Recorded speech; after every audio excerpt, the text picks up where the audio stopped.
जम्मू कश्मीर के पुंछ में बादल फटने के बाद नदियां उफान पर। फ्लैश फ्लड से आम लोगों में दहशत। सेना के जवानों ने रस्सी की मदद से बाढ़ में फंसे लोगों को बचाया। जम्मू के कठुआ में भारी बारिश के बाद उज्ज नदी में अचानक आई बाढ़। पानी की तेज धार के बीच फंसे 24 लोगों को बचाया गया। 3 लोग डूबे, 1 का शव बरामद, 2 की तलाश जारी। जम्मू के सुरनकोट में बारिश के बाद जलभराव से बाढ़ जैसे हालात। कस्बे के घरों और दुकानों में भरा पानी, गाड़ियां पानी में डूबी। हिमाचल प्रदेश के लाहौल स्पीति में आफत की बारिश। जगह जगह लैंडस्लाइड से करीब 100 सड़कें बंद। मंडी कुल्लू नेशनल हाईवे पर बह रहा है ब्यास नदी का पानी।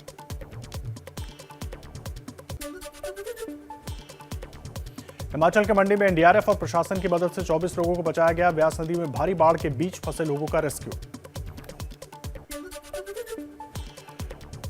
पश्चिम बंगाल के दार्जिलिंग में पिकनिक मनाने गए छात्र नदी की तेज धार के बीच फंसे। भारी बारिश के बाद आई बाढ़ के बीच फंस गए थे 11 लोग। 8 घंटे की कड़ी मशक्कत के बाद रेस्क्यू किया गया। एमपी के विदिशा में हलाली डैम में एक शख्स को डूबने से बचाते वक्त 3 लोग डूबे हुए 3 लोगों में से 1 का शव बरामद, 2 की तलाश जारी। परिजनों ने प्रशासन पर उठाए सवाल। हलाली डैम में हर साल हो जाती है दुर्घटनाएं।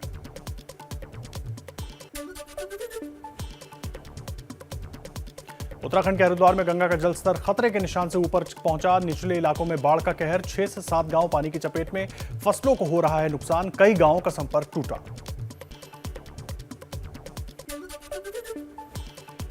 बिहार के कटिहार में सरकारी स्कूल का भवन गंगा नदी में समाया। हर साल बारिश से होती कटान की घटना। पिछले साल भी स्कूल का कुछ हिस्सा नदी में समा गया था। आज सावन के तीसरे सोमवार के मौके पर देश भर के मंदिरों में उमड़ी भीड़। प्रयागराज में जलाभिषेक के लिए श्रद्धालुओं का लगा तांता।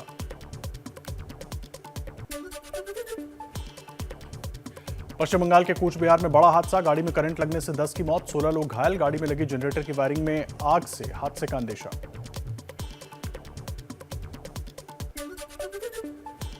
मध्य प्रदेश के खरगोन में रामनवमी के दिन हुई हिंसा के मुख्य आरोपी शमीउल्लाह को पुलिस ने गिरफ्तार किया। हिंसा के बाद से ही फरार चल रहा था आरोपी। यूपी के एटा में स्कूल परिसर में 7 साल के मासूम के साथ रेप की घटना। आंगनबाड़ी महिला वर्कर के पति ने बच्ची के साथ की दरिंदगी। आरोपी गिरफ्तार। यूपी के फतेहपुर में फर्नीचर कारोबारी की हत्या की गुत्थी सुलझी। पुलिस के मुताबिक दोस्तों ने ही कारोबारी की हत्या कर उसका शव यमुना में फेंक दिया था। मृतक का शव अभी बरामद नहीं हुआ है। यूपी के हरदोई में पति पत्नी के बीच विवाद के बाद अलग अलग जगहों पर मिला दोनों का शव। पत्नी का शव घर में फंदे से लटका मिला और पति का रेलवे ट्रैक पर। दोनों के बीच बच्चे को लेकर हुआ था विवाद।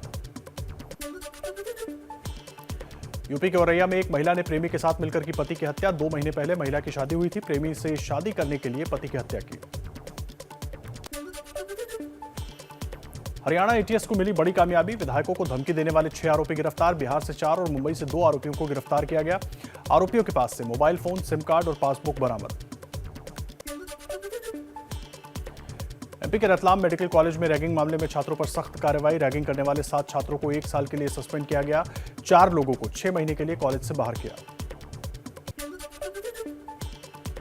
बाबरी विध्वंस मामले में 32 आरोपियों को बरी करने को चुनौती देने वाली याचिका पर आज होगी सुनवाई। इलाहाबाद हाईकोर्ट की लखनऊ बेंच में सुनवाई होगी। सीबीआई की विशेष अदालत ने 2020 में 32 आरोपियों को बरी कर दिया था। ईडी और सीबीआई डायरेक्टर का कार्यकाल 5 साल तक बढ़ाने वाले अध्यादेश को चुनौती देने वाली याचिका पर सुप्रीम कोर्ट में आज सुनवाई होगी। गुजरात में 4 जगहों पर एनआईए की और एटीएस की बड़ी जांच। अहमदाबाद, सूरत, भरूच और नवसारी में सर्च ऑपरेशन। देश विरोधी गतिविधियों से जुड़े मामले में गुजरात से 15 लोग गिरफ्तार। आईएसआईएस को लेकर एनआईए ने 6 राज्यों में 13 जगहों पर मारा छापा। एनआईए की टीम को छापेमारी के दौरान कई आपत्तिजनक दस्तावेज और इलेक्ट्रॉनिक डिवाइसेस मिले हैं। लोकसभा में आज महंगाई के मुद्दे पर चर्चा होगी। विपक्ष लगातार सरकार से महंगाई पर चर्चा की मांग कर रहा था। चर्चा के बाद वित्त मंत्री देंगी विपक्ष को जवाब। कमर्शियल एलपीजी सिलेंडर की कीमत में 36 रुपए की कटौती की गई है। 19 किलो का कमर्शियल सिलेंडर अब 1976 रुपए का मिलेगा। मनी लॉन्ड्रिंग केस में शिवसेना नेता और सांसद संजय राउत गिरफ्तार। ईडी कार्यालय में 17 घंटे की पूछताछ के बाद जांच में सहयोग नहीं करने पर हुई गिरफ्तारी। आज मुंबई की विशेष अदालत में पेश किया जाएगा। देर रात संजय राउत की गिरफ्तारी के बाद बीजेपी नेता किरीट सोमैया का बयान, कहा सत्य की जीत हुई है। छापेमारी के दौरान ईडी को संजय राउत के घर से 11.5 लाख रुपए मिले। पैसों से जुड़े सवालों के जवाब न दे पाने के कारण पैसों को किया गया सीज। संजय राउत को पतराचौल जमीन घोटाले से जुड़े मनी लॉन्ड्रिंग केस में गिरफ्तार किया गया है। संजय राउत के घर से बरामद कैश पर नया दावा, राउत के भाई सुनील ने कहा अयोध्या के लिए था पैसा। संजय राउत के घर से ईडी ने पैसों के अलावा कई अहम दस्तावेज भी जब्त किए। ये कागजात पतराचौल घोटाला मामले में जुड़े हुए हैं। ईडी की हिरासत में जाने से पहले संजय राउत ने पैर छूकर अपनी मां का आशीर्वाद लिया। मां के गले भी लगे। इस दौरान संजय राउत की मां भावुक हुई। संजय राउत के घर ईडी की छापेमारी पर महाराष्ट्र के सीएम एकनाथ शिंदे ने कहा, अगर बदले की भावना से कार्रवाई होती तो राउत को कोर्ट से राहत मिल गई होती, इसलिए हमारी या बीजेपी की तरफ उंगली न दिखाएं। संजय राउत का बड़ा दावा, कहा महाविकास अघाड़ी सरकार को गिराने का दबाव था। बीजेपी के 2 नेताओं ने मुझसे बात की थी। उपराष्ट्रपति वेंकैया नायडू को 6 महीने पहले चिट्ठी लिखकर बताया था। महाराष्ट्र के अमरावती से निर्दलीय सांसद नवनीत राणा ने कहा, संजय राउत के पाप का घड़ा भरा है तो फूटेगा ही। बोलते ना पाप का घड़ा भरा है तो वो फूटेगा जरूर। और संजय राउत जी का आग लगी है तभी तो धुआं उठा है। संजय राउत जी ने इस पे स्पष्टीकरण देना चाहिए।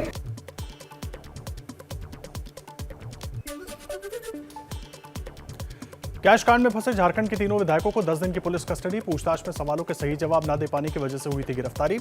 49 लाख रुपए के साथ विधायकों समेत 5 लोग गिरफ्तार हुए थे।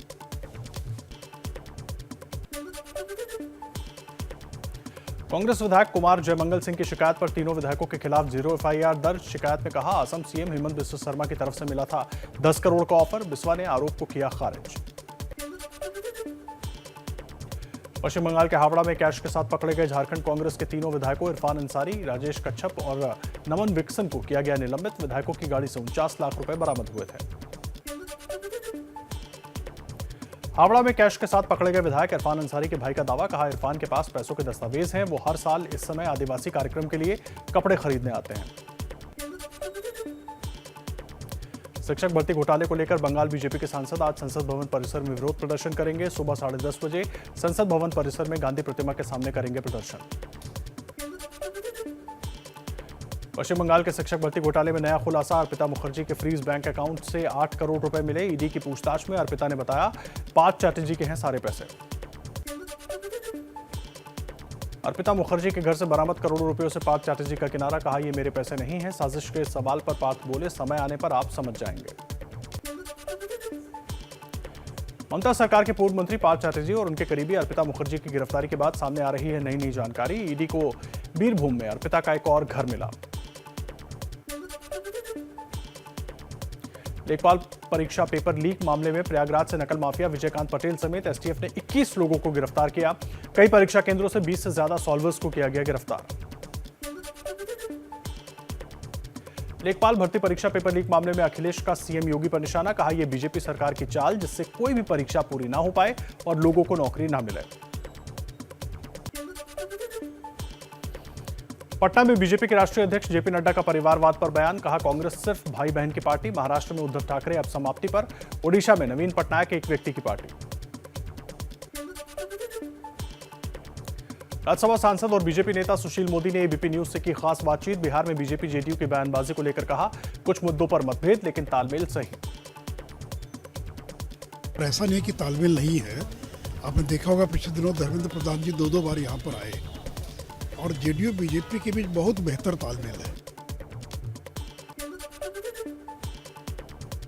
बिहार में बीजेपी जेडीयू में चल रही जुबानी जंग के बीच पटना में बीजेपी के राष्ट्रीय महासचिव अरुण सिंह का बड़ा बयान, बोले 2024 के साथ साथ बिहार में 2025 का चुनाव एक साथ लड़ेंगे।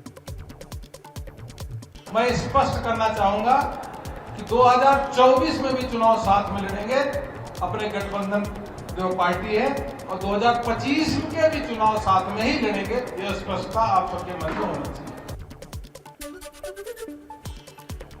केंद्रीय मंत्री गिरिराज सिंह ने कहा कि 2024-25 से नहीं, आने वाले हर चुनाव में बीजेपी और जेडीयू साथ में चुनाव लड़ेंगे।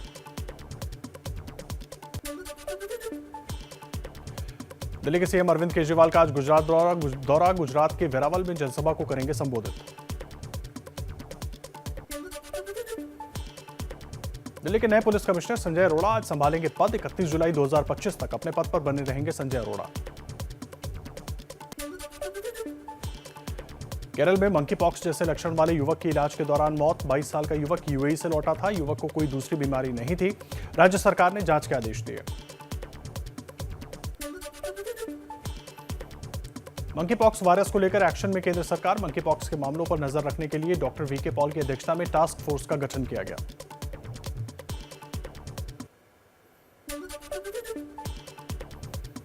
इकतीस जुलाई तक जिन लोगों ने आईटीआर फाइल नहीं किया है उन पर लगेगा जुर्माना। 5 लाख रुपए से कम आय वालों को 1000 और 5 लाख रुपए से ऊपर वालों को देना होगा 5000 रुपए का जुर्माना।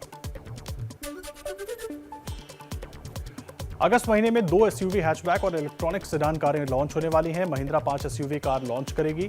भारतीय बाजार में कुल 9 नई कारें लॉन्च होंगी।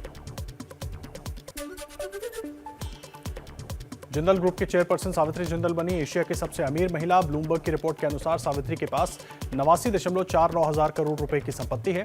जिंदल ग्रुप देश में स्टील बनाने वाली तीसरी सबसे बड़ी कंपनी है। व्हाट्सएप ला रहा है नया फीचर। रिपोर्ट के मुताबिक व्हाट्सएप के ग्रुप एडमिन किसी भी मैसेज को डिलीट फॉर एवरीवन कर सकेंगे। व्हाट्सएप के नए फीचर का नाम एडमिन डिलीट होगा। ओप्पो का नया स्मार्टफोन A77 जल्द होगा लॉन्च। रिपोर्ट के अनुसार ओप्पो A77 की कीमत 16,000 रुपए के करीब हो सकती है। मणिरत्नम की फिल्म पोन्नियिन सेल्वम का पहला गाना कावेरी से मिलने हुआ रिलीज। AR रहमान ने इस गाने को संगीत से सजाया है। साथ ही इस गाने में AR रहमान, स्वागत राठौड़ और पूजा तिवारी ने अपनी आवाज दी है। बॉलीवुड अभिनेत्री कियारा आडवाणी के जन्मदिन पर कार्तिक आर्यन ने एक तस्वीर पोस्ट की और लिखा, तुम्हारा सच्चा प्रेम। कियारा आडवाणी सिद्धार्थ मल्होत्रा के साथ दुबई में मना रही हैं अपना जन्मदिन। अनन्या पांडे और विजय देवरकोंडा मुंबई की सड़कों पर एक दूसरे के साथ कुछ यूं नजर आए। दोनों की फिल्म लाइगर 25 अगस्त को रिलीज होने वाली है।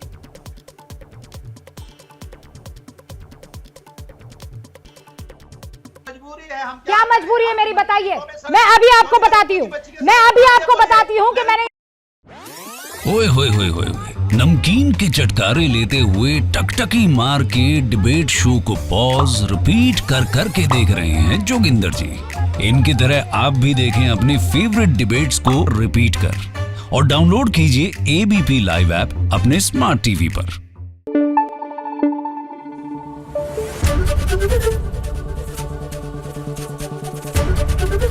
एबीपी न्यूज आपको रखे आगे।